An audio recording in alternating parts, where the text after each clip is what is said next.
The Institute of Internal Auditors presents All Things Internal Audit. In this episode, Mike Levy talks with Mike Jacka about the growing role of advisory services in internal auditing. They discuss how today's internal auditors are offering strategic insights that go beyond assurance work. They also cover how to balance objectivity with advisory work, how to fit advisory into audit planning, and how to show the value of these services. Welcome, Mike. Hi, glad to be here again. Always interesting and fun. We didn't scare them away after our discussion on soft skills, so I think we'll have to continue. So thinking about advisory services, it's one of those things we always talk about. Years ago it was trusted advisor. We're talking about advisory. It used to be consulting. When we think about internal audit functions, I think historically many of us go to the assurance-based model. We have to spotlight issues with management. We report those issues to the audit committee and executive management. How do you see advisory services really fitting into internal audit? So it's a topic we talk about a lot. Yeah, and I will warn you let me go with the theory I have about this whole thing. For some reason, internal auditors seem to think that advisory is a subset of internal audit. I would argue it's the other way. Advisory is all things, and then the control aspects of the assurance aspect is almost a subset of that. So I think internal auditors should already have the tools, have the mindset in working with people to expand into that broader issue of advisory services. It's well said. I mean, I think when I think about internal audit and I think about what we're really meant to do, I've heard, we could get into probably a whole conversation just on the concepts of independence and objectivity. And obviously those are critically important for auditors. However, one of my fears with those words is sometimes we get stuck behind them and we don't focus on what matters within our organizations and how we need to deliver value. We can't cross over those lines of objectivity and what we do within organizations. However, so many times there are opportunities, and we're seeing more and more of them as we talk about all of the emerging risk topics. Think AI, think some of the cyber risks that are happening. Businesses are very often learning as they go, and they're trying to figure a lot of these things out. And if we wait until they are mature topics within an organization where we can do audits, we're almost too late. And that balance becomes really critical and important. And for me, some of that has come naturally because I started my career in Big Four consulting and was always focused on how we build that value proposition as a consultant coming in. But when you're internal to the organization, that's not always as apparent. So, Mike, just from your experiences in the past, how do you go about developing some of those things from the ground up? When it comes to developing the advisory aspects of it unfortunately it comes to almost everything we were talking about in our last one. It is the soft skills. It's about learning about the people, about being a piece of the people, about being a part of the team. One of the important things you talked about there a second ago was being there on the front end. And I know so many internal auditors want to sit back and wait, then come in. I'll use the word judge. They want to come in and judge. And if you are a part of the team, if you are meeting with people, if you're talking to people, you're hearing the new things as they develop. And that's where that comes in. We had probably one of our most successful consulting projects was when social media was first kicking off. And it was a fascinating one because nobody was really looking at it. Nobody was really talking about it. We just had a brand new marketing officer come in who wanted to find out what we were doing in the organization. At the same time, we had another member of the C-suite go, how can you do this? We don't do audits of pencils. We can't do audits of social media. So it was a combination of helping them understand what social media was about and then working with this other person. So what we spent a lot of time talking to the various departments, and we had that rapport built already that we could talk to them and they would talk with us. What we found was that all the individual departments had very good social media situations set up, but there was no umbrella over it all. And that's what the chief marketing officer came and did. So I use that as a success story of how it works, but I also use that, look, this is where your internal audit work over all those years should help set that up. They were all people we had talked to, worked with, who trusted us. We were trusted assurance providers, not just trusted advisors. And they trusted us. They were willing to speak with us because they knew the work we had done in the past. So it's that relationship building that's gone on and on and on that allows someone to go forward, become an advisory, take on that advisory capacity. This is an area where I've actually seen small internal audit functions excel at in some ways better than larger audit functions. I've been lucky in my career that I've gotten to work with a lot of different departments, and sometimes when you're a small internal audit function, you're tasked with all of these risks that you have to assess and evaluate and think through for the organization, and you don't always know how to do it. And I think the agility that you have to have as a small function, this is really where one of the places where advisory services can really shine a really important light in delivering value for your stakeholders. For me, when I've been successful at this in the past, I've really thought about it in terms of less in terms of what is the report and what observations do I need to have, and really more so, how do I get involved early on? And a lot of times, if you're asking yourself, where do I get started? Think about what technology transformations your organization's having. And for me, the low hanging fruit area where we work on advisory services is pre-implementation reviews. Instead of going in after an implementation is done and assessing whether it's a success or a failure, go in early on and help them think through controls and risks and the configuration. And obviously you can't turn the knobs and actually implement the system. However, sitting in the room and giving that coaching and counseling really does deliver a lot of value to groups at that stage in the process.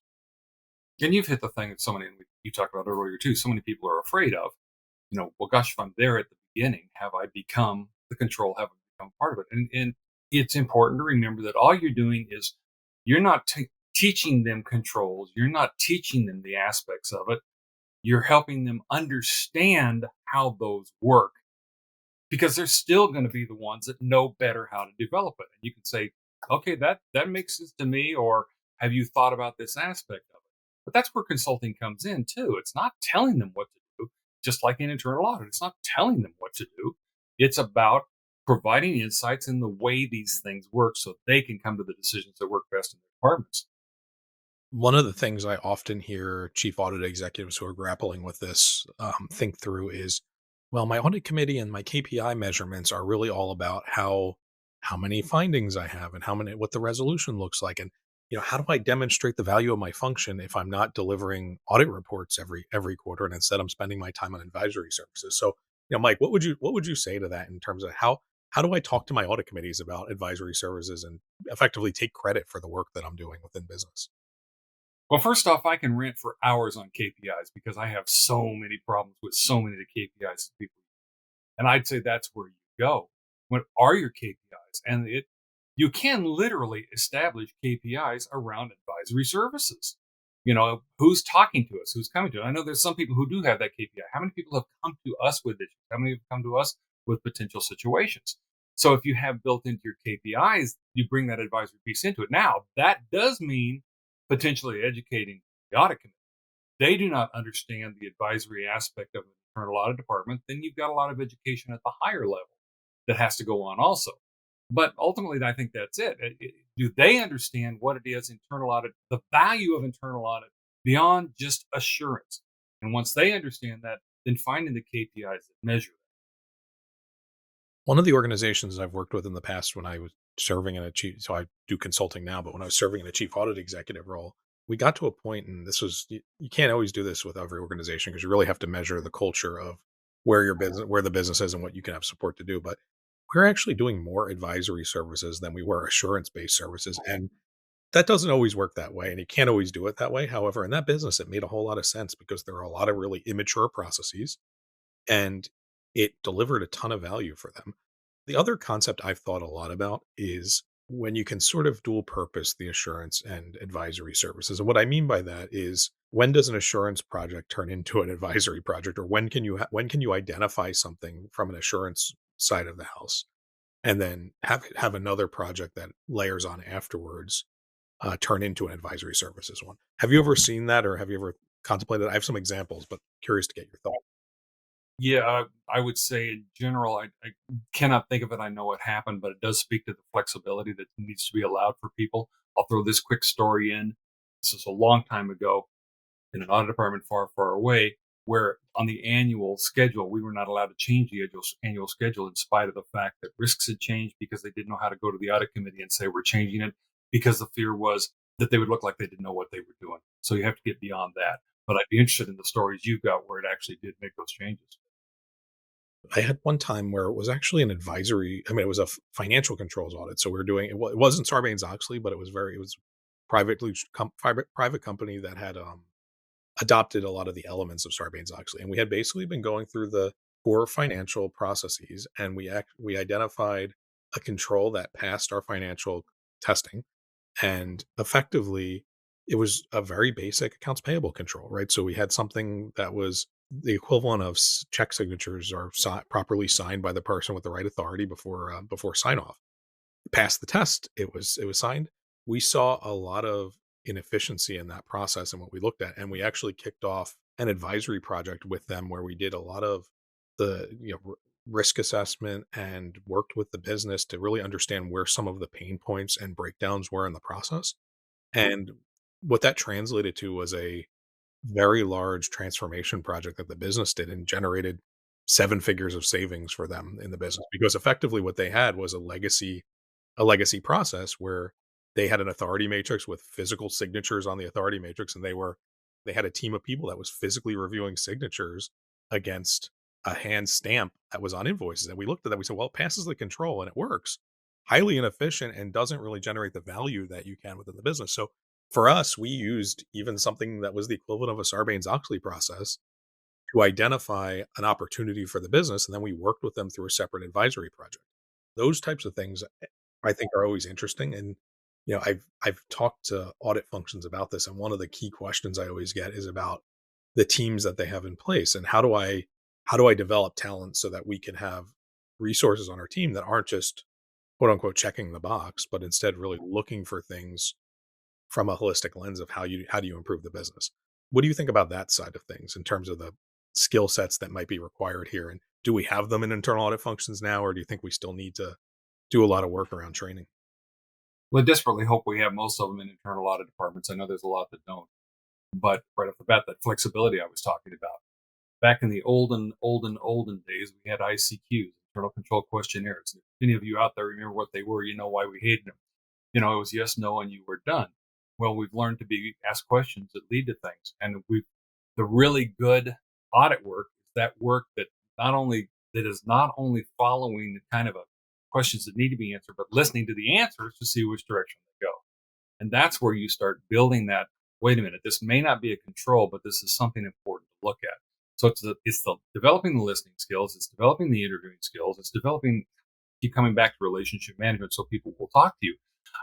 That's such a big thing. Even the one you're talking about, it sounds to me like this was, hey, we talked to people and we found out this was happening and this was happening. And having a mindset beyond, I am just doing assurance. Yes, I may be doing an assurance audit, but that doesn't mean I can't be looking for broader and more impactful things to do. I mean, you could be in the middle of an audit, and I'd love to come up with an example right now, and I can't off the top of my head. You could be in the middle of an audit and suddenly realize, what am I doing this audit for? I mean, I'm wasting time at this point because I've got bigger issues in this audit. I've got bigger issues in this department than this little snapshot of internal audit assurance that I'm doing. And so, one, having the flexibility to listen and make those changes, and two, having the flexibility in the higher ups to say, good idea, let's do that, let's cut it, let's move it. And that comes all the way back then to your comment about how you're showing the board value, because value is the key to it. Assurance is a value we provide, but if we can provide a broader value, something impactful to them that isn't always assurance, then that gives audit executives the opportunity to make the changes they need to, which give the auditors the changes they need.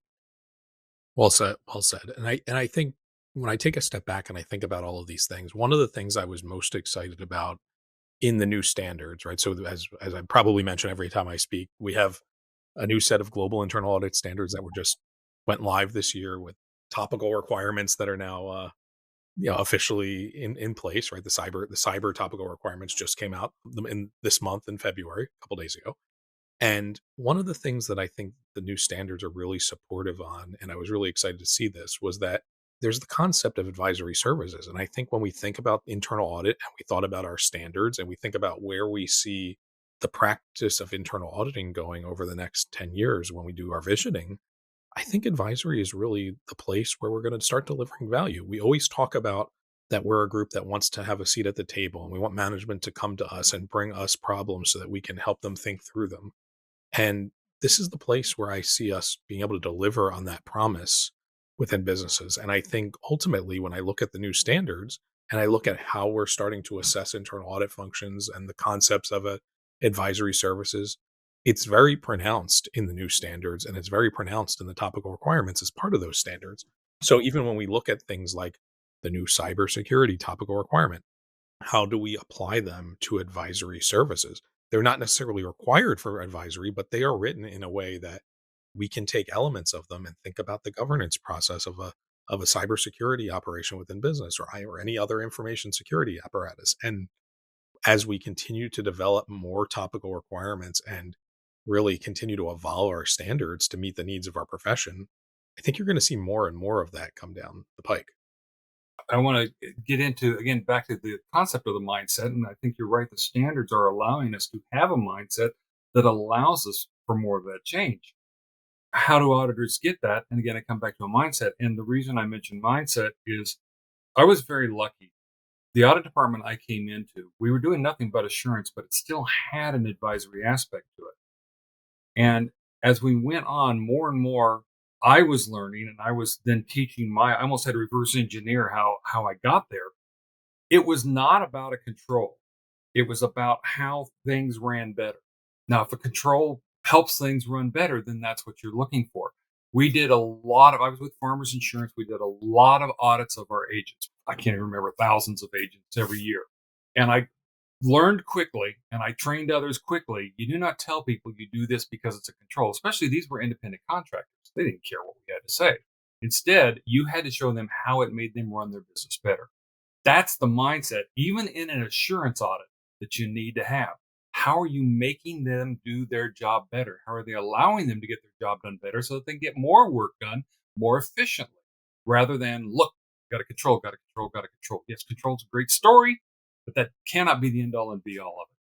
And in a lot of ways, when you think about some of the pain points our stakeholders have with audit, to the traditional audit reports that happen with advisory services, we could also get into debates about the traffic light colors or the A, B, C findings or satisfactory versus unsatisfactory, and all the different terminologies and definitions that audit departments use. One of the nice things about advisory services is it also takes you away from some of the things that the pieces of this that don't deliver as much value. So for me, I've always been, maybe this is my own views, not the IA's views, but I've always been a bigger proponent of the issues what matters to me more than the actual rating itself. And as long as I use that issue to drive positive change within my organization, that's really all that matters. And when I think about, and I work with chief audit executives about how do we actuate advisory services within their departments, one of the things going back to audit committee reporting and management reporting is the way we quote unquote go back to the concept of taking credit for what we're doing with them within the business and reporting. We get into more dashboard like views and presentation views, and it's less about here's the number of findings we found and more just here's the number of conversations we've had with the business. And if you want to count a KPI, think about how many times management gets asked you a question throughout the year, and if you start tabulating and counting that, it's a pretty impactful statistic. If you can go to your audit committee and say, I responded to 100 inquiries from management this quarter, and things like that, and how we report on it. I've seen departments do things like field memorandums when they start doing an advisory project where they're just writing a memo about what they did to the file, and that gets reported to the audit committee. And there's varying natures and extent of this, and I think we're all sort of figuring out the best ways to report on it and how to deliver some of those results. But one thing I do like is that we're finding ways to do that, and it's ways that provide visibility and transparency into the work we're doing. But really, it goes back to the value we're delivering, and that people are seeing it and they're asking the questions. That brings up another point. And this was probably getting a little too high and esoteric, but that's too bad. Um, you know, if we sell ourselves, that's wonderful. That's beautiful. That's what we should be doing. It's our customers selling us that really makes a difference. So that if we're in a committee meeting, audit committee meeting, I was in one of these one time where actually the bigger advocate was not audit, but one of the people sitting on the board saying they've done this, they've done this, they've done this. And that's the kind of thing we need to strive for. And we only get that by continually partnering. Partnering is probably the best word in the world for this whole thing. We talk about relationship management and all of it. When we do any audit work, Are we doing the work, or are we working with the client when we do it? And that, call it assurance or advisory or whichever one you wind up with. You're setting the groundwork for partners working together to make things better. And the minute you become that partner, then that builds throughout the organization, and that grows and that grows. And I'm sorry, I'm tearing up just a little just thinking about it. It's so wonderful. Luckily for you, this is an audio only podcast. That's right. No one but me gets to see your tears. Joking up a little. One of my favorite things to do as a consultant and practitioner is EQAs, right? So external reviews of internal audit functions. And part of why I like to do them is you get to understand the inner workings of what's working really well within internal audit functions and what's not working so well. And to your point on advisory services and developing those relationships with management, having them seek you out, it's when you go and you start doing some interview as part of an EQA process, we very commonly will interview key stakeholders within management. That goes one of two ways. What I found, one way is if they're unhappy with the relationships they've developed with internal audit, they use that as an opportunity to tell you all about the problems and the pain points that they have. My favorite part of doing EQAs is actually when you go sit down with key members of management and you see a really well-functioning internal audit department that's really spent the time and has a well-respected chief audit executive and a team that is delivering on their promises to the business.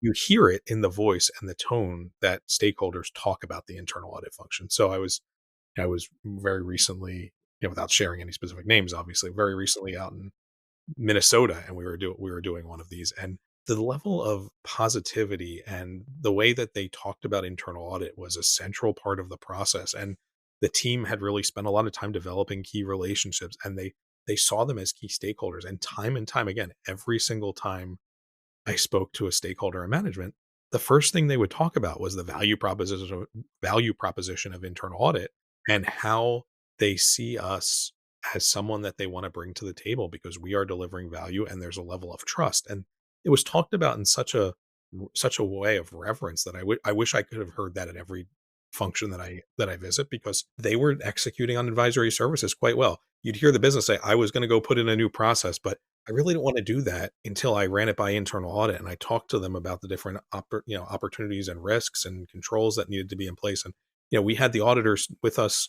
every step of the way, from the ideation stage all the way through implementation.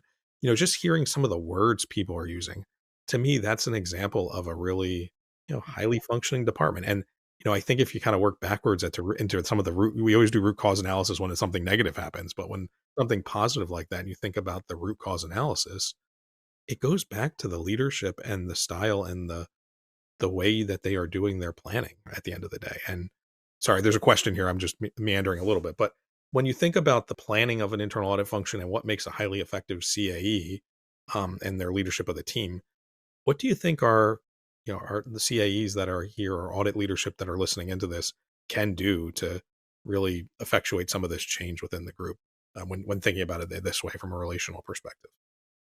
Yeah, and I'll go to buzzwords right off the bat. What's your vision? I know that's a buzzword, and I know we all have our objectives and our visions and all that kind of stuff, because what you've got to have is something that can be articulated. Most audit departments have something that looks like it's one half of the II standards. It just goes on forever. Can they quote it? So the point is, have you got something concise and easily understood so that you can explain this and live that vision for the rest of the department? So that then also, when the executives happen to be talking to your auditors, what do you do for a living? Bam, they've got it. It just so happened at Farmers Insurance, we had a night came up with something that just worked for us: creative solutions to customer needs. And every auditor could tell you who the customer was, what their needs were, what the solutions were, and how we were creative. And from that, we're talking basically about having an elevator speech to give to the executives or anyone you talk to so that they understand the value that's being provided. And that had to be quick because our executives were on the third floor. That's a quick elevator speech. But in other words, does the leader know what the heck the team is trying to do to accomplish? And do they have this vision of advisory beyond assurance? Can they articulate that? Do they live it? And then does it get driven down to the point where the people at all levels can do that same speech to everybody throughout the department, throughout the company?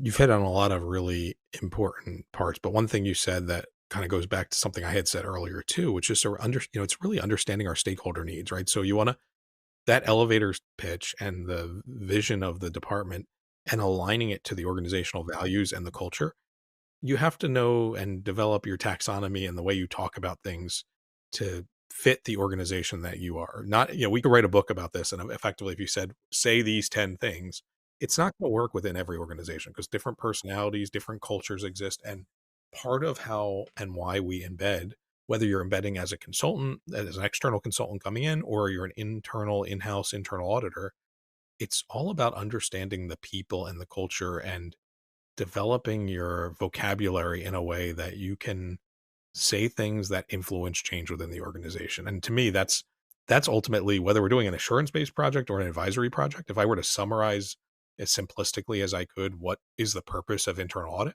it's to really influence positive change within the organization. Now, we have to do that in very careful and we deliberate ways, and that's why we have standards. However, the best practitioners that I have seen, they are masters of influence at the end of the day. We go into an area that we don't know a ton about always, and we have to identify issues and we try to facilitate change happening in those issues without us actually having any direct oversight or control ourselves. And it's all about influence. So the nature and extent of what we're doing on the assurance side goes back to the same thing we're trying to talk about on the advisory side, which is how do you influence a stakeholder to deliver on the commitment to the organization? And you brought up a key one, which is alignment with our clients' needs. And a fascinating thing, I cannot overemphasize the need to pass information throughout the department. I don't know an auditor out there who didn't, how come I didn't know this? Where was this information? I needed to know this. Wait a minute. And then there's something, and it happened to me too. That, next thing I know, I'm a manager and I'm thinking, oh, they don't need to know all this. Well, no, they did.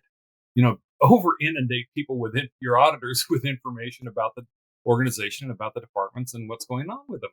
If it's something they don't need, in and out, but it may be something they want. Getting information about the organization is the only way auditors can be effective. And it helps them too. As you mentioned, we go into departments, we don't know what's going on in a lot of them or what's happening. And if we walk in just a little too naive and tabula rasa, we'll get eaten alive. Whereas we got at least a background information to understand what they're doing and we can prove we're going to add value to that, then it's that much better. This was maybe it's not a diplomatic way to say it, but early in my career, when I first started, I was, without saying their name, I was at one of the big four public accounting firms in an internal audit co-sourcing practice where we would go into large internal audit functions. And I was a 22-year-old right out of school, and I didn't know anything beyond what I had learned in class. And I had to go into CFOs and CIOs offices and try to tell them that they were doing or not doing something correctly. And there's no way, as even someone now that has more than a couple of years of experience, I won't say how long, but it's it's really the technical expertise that we have. There's obviously a requisite amount of that you need to have to be successful in your career, but so much of what we're doing in this day and age, very similar to what you and I talked about when we had our last webinar around soft skills, so much of our success or failure isn't about our technical skill sets or abilities. It's about how we can develop relationships and how we say things in a way that influences the decision. And to me, that's really the critical part here. When you get into advisory services, it becomes more and more important. And if you're a chief audit executive or a leader or early in your career practitioner that's trying to figure out how do I do this more and get more experiences, one of the things I did early on was I just said yes to a lot of things, to be honest. And I got a lot of experiences in a lot of different places, both within my day job. I was a volunteer for the IIA early on. I was, looking for every opportunity to get in front of people, and all of those interactions on top of developing a network really helped me to craft my story and the way I could talk to people to help advance what we were trying to advance. And that talking to people, we've kind of hit this in a couple of different ways, but I'll go back. Maybe this is the way I even started it. We have to go in talking to people, working with people, not like we're auditing. We have to go in like we're consulting. And your mindset's instantly different when you think I'm consulting with these people.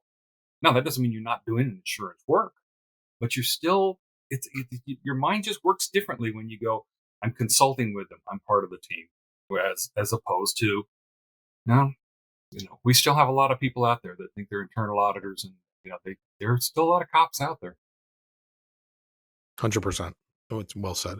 And the other thing I would just say is, if you're a practitioner, if you're a practitioner earlier in your career or a CA looking for opportunities for your team, training is always a good opportunity, but there are the IIA, for example, has a great mentorship program where you can connect someone earlier in their career with someone more senior, and it gives them another input. And it's really just all about getting more inputs into what you're doing so that you can develop some of those skill sets. And, look to some of the practice guides that are out there, but talk to your peers about what they're doing from an advisory services perspective, because I think you'll find that no two departments are doing it exactly the same way. A lot of us are figuring it out.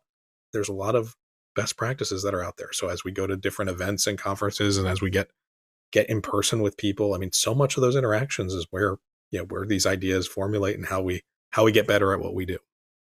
Well, and you and I, this last one and this one, we've thrown out about 12 different ideas, and so when you're hearing this and you're going, well, wait a minute, I want more on that, more on that, more on that. Obviously, the IA is a perfect place to start.